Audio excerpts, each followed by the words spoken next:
I'm just so excited that we've got some of the best professionals around to talk about this. And let me start with Leo Flor, who is there.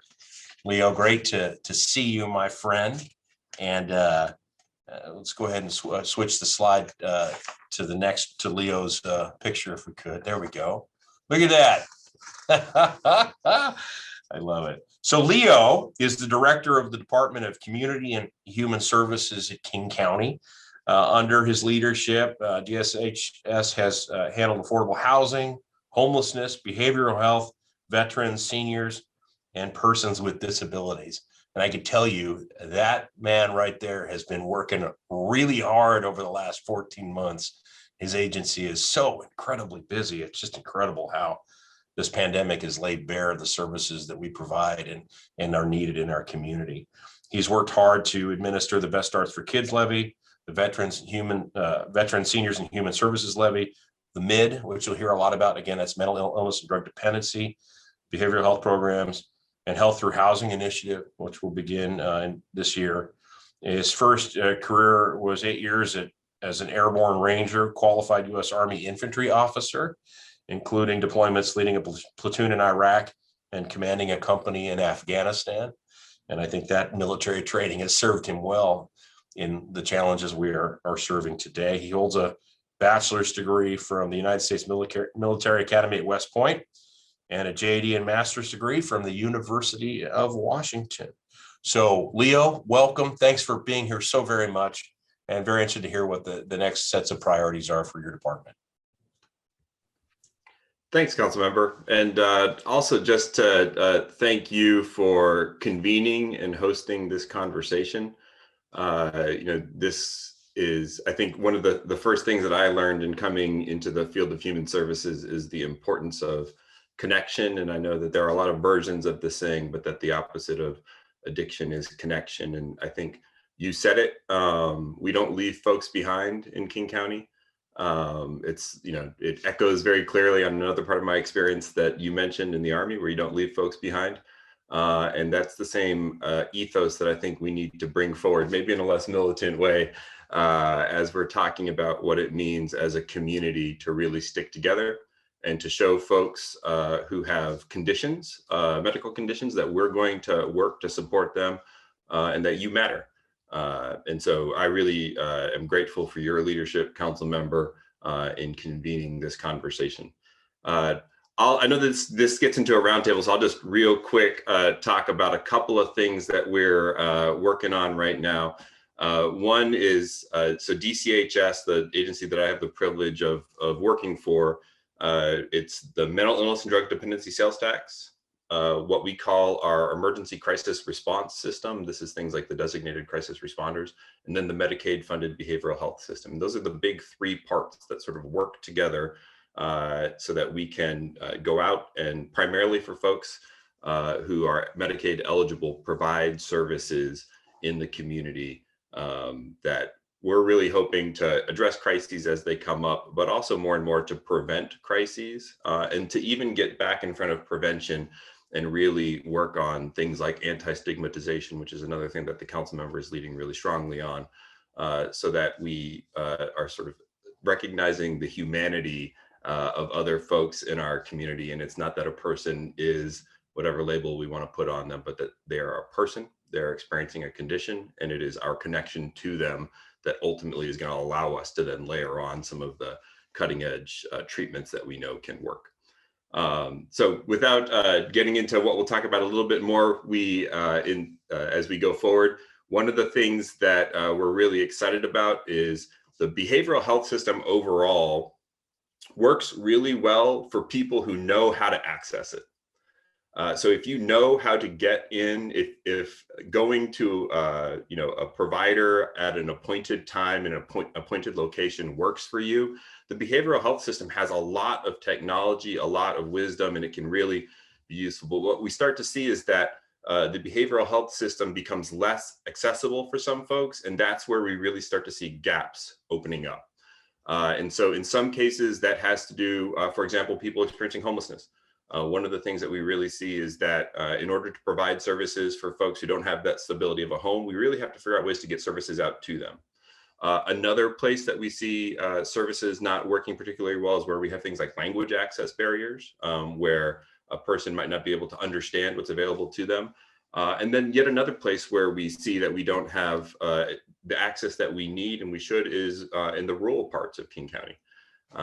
King County is a tremendously large county. We have more people in King County than 15 United States do.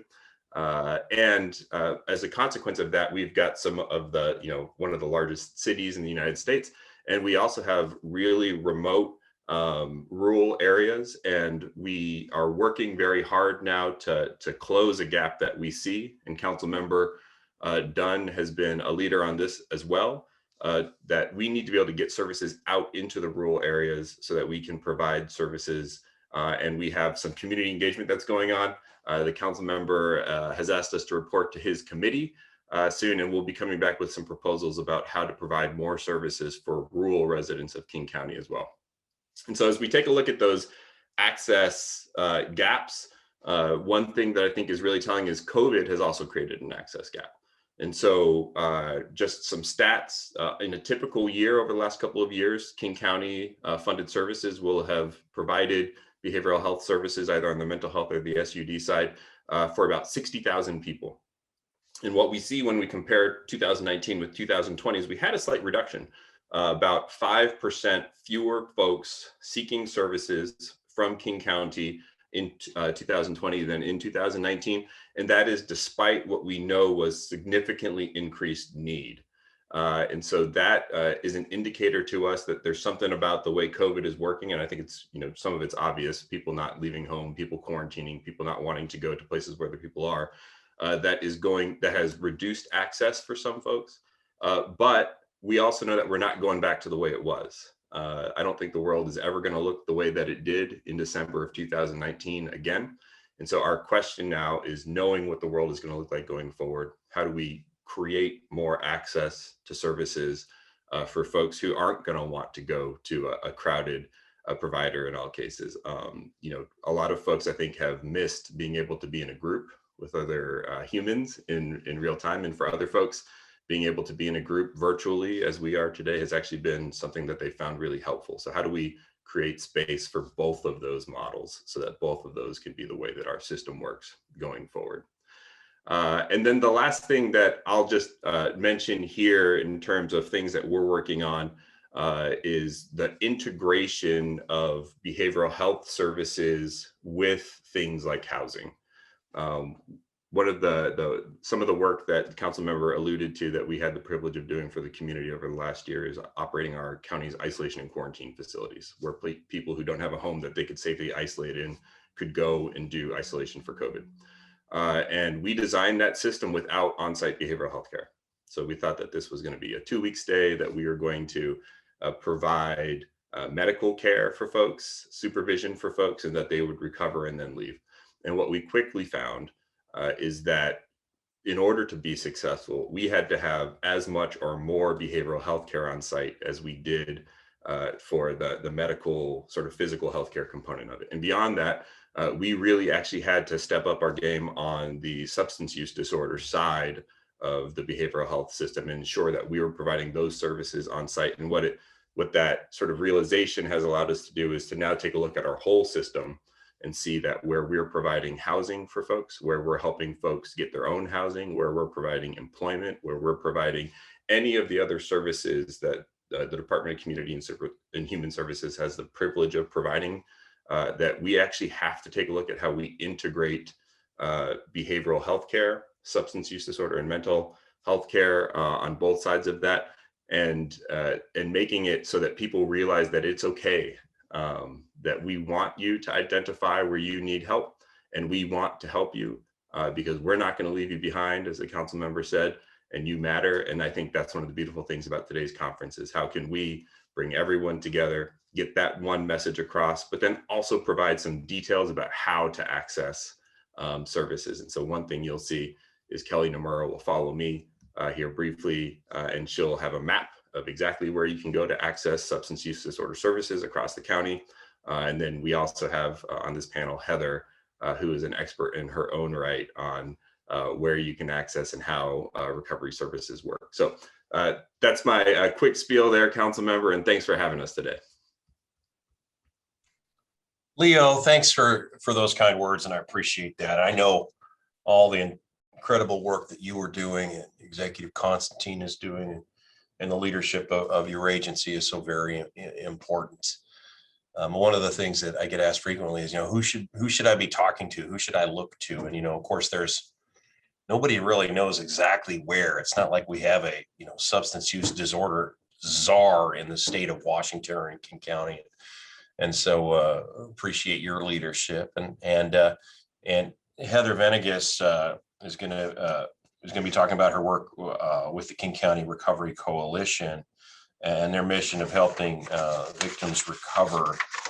She is passionate about the transformative power of recovery and loves to help others experience the gifts that recovery has given her, as she has lived experience of substance use and mental health. She is active in global services travel, as well as being of service locally. She brings joy, creativity, and compassion to all that she does. Heather is a woman of many talents. She's a skilled speaker, teacher, coach, and even an ordained minister. I love that. That's wonderful. She has a master's degree in consciousness studies from the Holmes Institute. She is passionate about and deeply committed to our vision of making recovery a reality for everyone. And Heather, it's so awesome to have you here and your willingness to share your story. And in this introductory notes, I like the gift of sobriety, of recovery to people, because it is incredible. I could barely function as a human when I was in the throes of alcoholism. And today I feel like I can do anything I want to, that the world is opened back up in terms of the options that exist. And Heather, I know you've guided many people to that very same feeling. So thanks for being here, and enjoy your comments today. Thank you so much. Good morning. Thank you, Councilmember Dunn, for inviting me to speak today. Like you have just beautifully stated, this is a subject near and dear to my heart. On May 5th, I'll be celebrating 27 years of long-term recovery. I live recovery every day, and I'm so blessed and honored to work in it too. KCRC is one of 9 regional coalitions of behavioral health organizations, family members, loved ones, allies, and people in recovery. We mobilize people like you to raise awareness, erase misconceptions, and drive change in behavioral health public policy, because we do recover, and we are the proof. Next slide, please. The most effective care for substance use disorders is more than just treatment by itself. To get and stay in recovery, we also need recovery support services, which are things like recovery housing, supported employment, education, recovery coaches, substance use disorder peers, and counseling. These services during and after treatment provide the best foundation for people to stay in recovery. Having a variety of touch points for people to connect is vital, because not everyone responds to the same path. Research and our own lived experience show how stigma is a real barrier that keeps people from seeking help with substance use or mental health challenges, coloring how we are seen by family members, landlords, employers, teachers, friends, and even ourselves. People don't seek treatment because they don't know recovery is possible, and often they don't think they are worthy of help or deserving of another chance. Next slide. We changed the narrative by highlighting hundreds of real people in recovery at our speaking engagements, events, meetings with lawmakers, social media campaigns, and special projects. Each represents an opportunity to create new stories about what it means to be in recovery. In 2019, we hosted our first annual Recovery Day at the Mariners. More than 200 people marched in a recovery rally from Occidental Park to T-Mobile Park. And at the game, almost 1,800 people gathered to celebrate recovery, honor people's journeys in our video, and see someone in recovery throw the first pitch, living proof that recovery can and does happen. Next slide. And at the huge event, there are individual stories like Daniel. Daniel is in recovery and hadn't seen his young daughter in years because of his challenges with opioid use in the past. Through social media, his ex-partner saw that he had gotten involved in our recovery organization and was actively participating. When she saw posts about Recovery Day at the Mariners, she suggested he take his daughter with him to the celebration. They were reunited for the first time in years.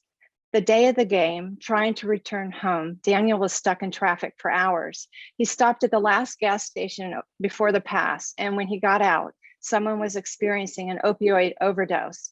He was able to save that person's life because he had naloxone in his glove box from a recent Washington Recovery Alliance event. So when we say that recovery matters, it's not just for the person who gets into recovery, it matters for their family, many of whom are children, and it matters for their community as a whole every time they reach back to help someone else. Creating access to recovery support services and changing the way we talk about substance use disorders create ripple effects that benefit more than just the individual. Next slide. This has been an unbelievable year of stress, anxiety, change, and loss for so many.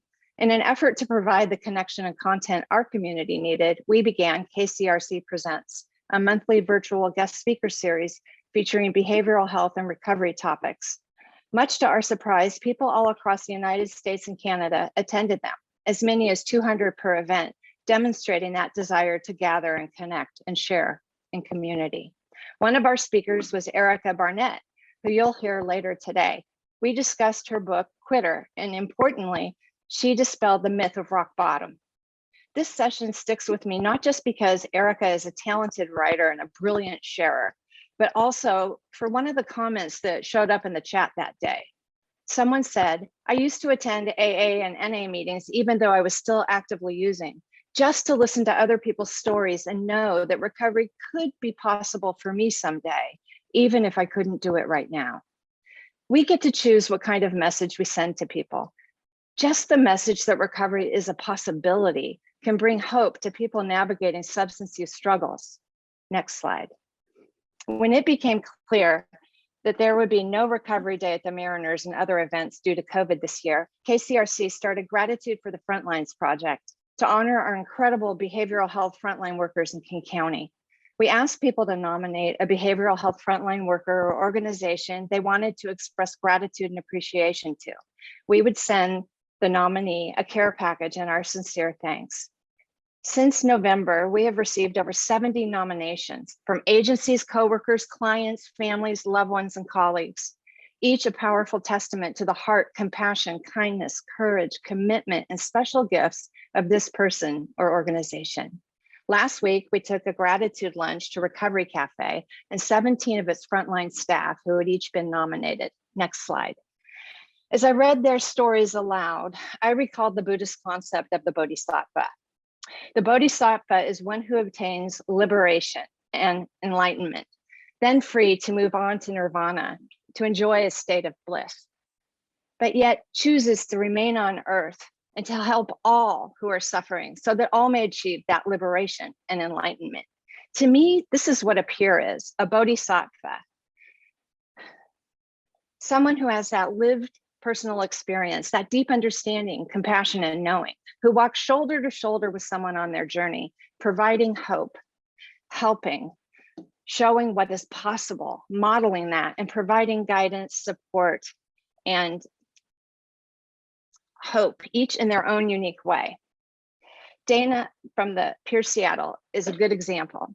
Her nomination stated, when the pandemic started, Dana set aside entire days in her schedule to call members of our organization individually and make sure that they knew someone was thinking about them.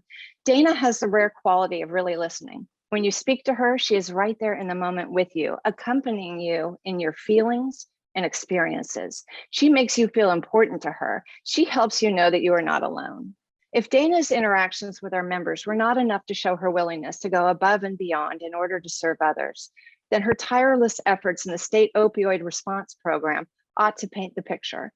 Dana keeps immaculate records of all the members receiving services and helps the program run single-handedly. Her record keeping is a symbol of her commitment to ensuring that each person who participates in the services she facilitates is made to feel as though they are worthy of the utmost care and attention. She juggles so much at once without ever letting one thing drop. Dana is a light to all the staff and volunteers of our organization. It has been a pleasure and an honor to work alongside her. She has taught each one of us so much about what it means to work in this field. Our lives have been enriched by knowing her. The entire staff at Pierce Seattle want to recognize her for being something she would never call herself: a blessing, a mentor, a hero. Peers like Dana are the magic ingredient that take recovery beyond services into true community. Peer support and services change outcomes. They offer a chance for recovery and provide an opportunity for an employment path where one is able to give back to others suffering from the same challenges, to make a positive contribution in the world by sharing lived experience, strength, and hope. There is nothing more magical than witnessing transformation in another person. Peers do this every day. Crisis and recovery often hits on evenings, weekends, and especially holidays, when most providers are off the clock. Peers are the ones who pick up the phone and provide the needed support at these critical moments because they've been there. Right now, we are at a crucial time. A global pandemic raging for over a year, people coping with loss, trauma, fear, and more stress than ever before.